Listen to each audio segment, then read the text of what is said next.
तो आरक्षण को लेकर एक बार फिर से हंगामा मचा हुआ है और समय दिया गया था। उस समय के अंतराल में, उस समय के दौरान यहां पर समाजवादी पार्टी ने अपनी आपत्ति दर्ज करा दी है और कहा यह गया था कि अगर किसी भी पार्टी को आपत्ति है वो दर्ज करा सकती है, और वही हुआ। समाजवादी पार्टी ने सवाल खड़े कर दिए और इसी पर आज हम चर्चा कर रहे हैं, बातचीत कर रहे हैं। राम अवतार सिंह जी हैं, अध्यक्ष ओबीसी आयोग के, हमारे साथ जुड़ चुके हैं। बहुत स्वागत है सर आपका। राम अवतार जी, जरा थोड़ा कंफ्यूजन दूर कीजिए। राम अवतार जी, जो रिपोर्ट आप लोगों ने, क्योंकि बहुत शोर मचा हुआ है, बहुत हंगामा हो रहा है, जो रिपोर्ट आप लोगों ने सौंपी थी, क्या उसको लागू किया सरकार ने या फिर कुछ बदलाव है?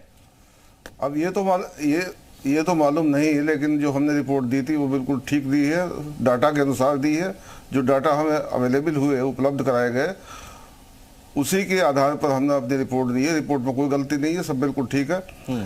इसके अलावा जो आरक्षण का मामला है, वो आरक्षण सचिवालय से तय होता है जी। ये उसमें आरक्षण में हमारा कोई रोल नहीं है जी।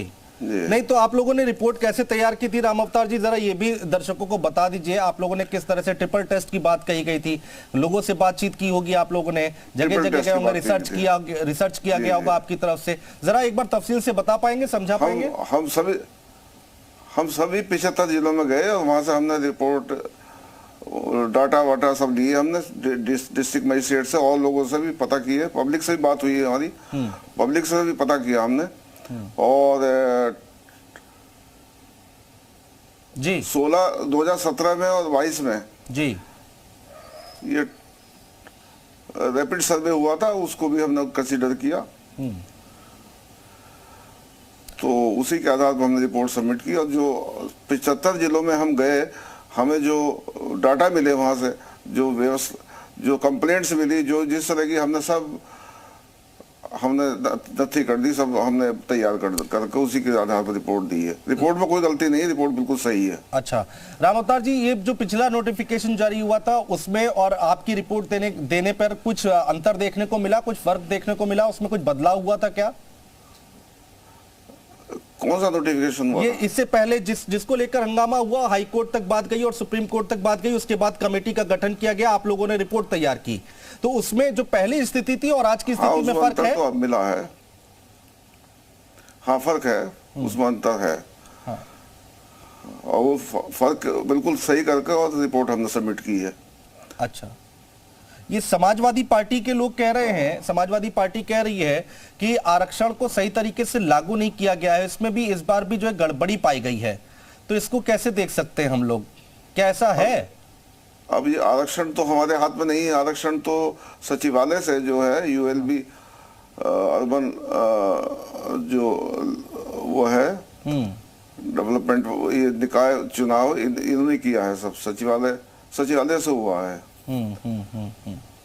ठीक है राम अवतार जी, हमारे साथ जुड़े, ना हमने रिजर्वेशन किया है ना कुछ किया। ठीक है राम अवतार जी, बहुत शुक्रिया हमारे साथ जुड़ने के लिए, तमाम बातचीत करने के लिए, चर्चा करने के लिए। तमाम मेहमान और भी हमारे साथ जुड़ेंगे, उनसे भी बातचीत करेंगे, चर्चा करेंगे। लेकिन ओबीसी आयोग के अध्यक्ष जो राम अवतार जी हैं, वो कह रहे हैं कि रिपोर्ट हमने पूरी तरीके से 100% सही बनाई है और हर एक पहलू का यहाँ पर ध्यान रखा गया है और उसी के आधार पर यह रिपोर्ट तैयार करके सौंपी गई है। और अब सचिवालय ने आगे आरक्षण दिया है और उसमें यहाँ पर आयोग का कोई रोल नहीं होता है। हमारे साथ खास मेहमान जुड़ चुके हैं, आलोक वर्मा जी हैं, प्रवक्ता है भारतीय जनता पार्टी से, हमारे साथ जुड़ रहे हैं, बहुत स्वागत है आपका।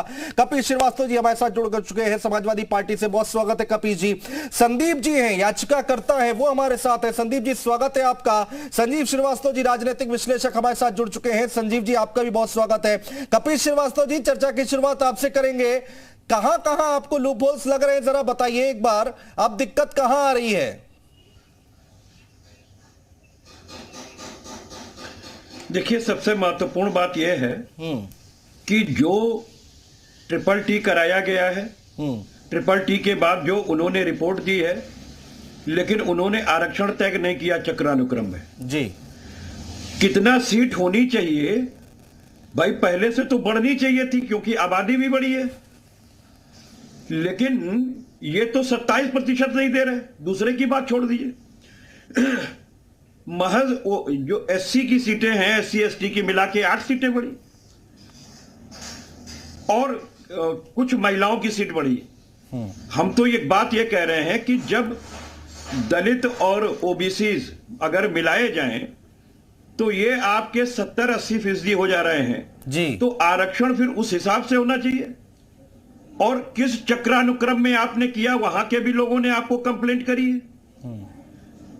तो बात इस चीज की है कि जब ये हकमारी शिक्षा और स्वास्थ्य मंत्रालयों में जो नियुक्तियां निकली उनमें किया इन्होंने, वही काम ये आज इसमें भी कर रहे हैं। राम अवतार जी अभी समाजवादी पार्टी को सिर्फ इतनी सी आपत्ति है, वो तो कह रहे हैं कि भाई हमने हर पहलुओं पर देखा है, बातचीत की है, हमने पहले 2017 और 22 का भी उसको भी शामिल किया उसमें और रिपोर्ट बनाकर भेजी। वो कह रहे हैं कि 100% सही है हमारी तरफ से रिपोर्ट।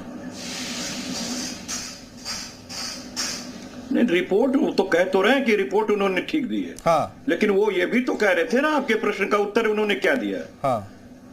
कि ये तो जो नगर निकाय के अनुभाग है, हमारे मंत्रिमंडल है, वो शर्मा जी का डिपार्टमेंट तय करता है कि कहाँ क्या आरक्षण होगा, किसको कितना दिया जाएगा जी। अब आप सारी चीजें समझिए। देखिए, हमारे आयोग के अध्यक्ष थे, उन्होंने किससे बात किया। उन्होंने एक तो ये बता दिया कि जो 2017-2022 में रैपिड टेस्ट हुए थे उसके आधार पर जी, और साथ में उन्होंने ये बता दिया कि डिस्ट्रिक्ट मजिस्ट्रेट ने जो चीजें उपलब्ध कराई, जो डाटा जी। लेकिन डिस्ट्रिक्ट मजिस्ट्रेट ने ये डाटा कहां से उपलब्ध कराया, यही तो समाजवादी पार्टी जानना चाहती है। कि जब आप जो है जातीय जनगणना नहीं कराएंगे, हाँ। और जातीय जनगणनाओं के साथ जो आपने आर्थिक जनगणना कराई है वो आप नहीं कराएंगे, राजनीतिक रूप से जो पीछे रह गए, सामाजिक रूप से जो पीछे रह गए, हाँ। वो जनगणना जब तक नहीं होगी, आलोक वर्मा जी, आप ट्रिपल टी कैसे करेंगे? आलोक वर्मा जी जवाब दीजिए। ठीक है, आलोक वर्मा जी जवाब दीजिए कपिल श्रीवास्तव की बातों का।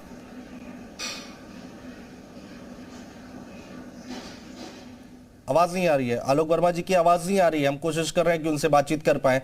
बहुत महत्वपूर्ण है इस वक्त भारतीय जनता पार्टी के प्रवक्ता से बात करना, और समाजवादी पार्टी ने जो यहां पर आपत्ति दर्ज कराई है उस पर क्या जवाब आता है, ये बहुत महत्वपूर्ण है। आलोक जी आवाज आ रही है तो रखिए अपनी बात।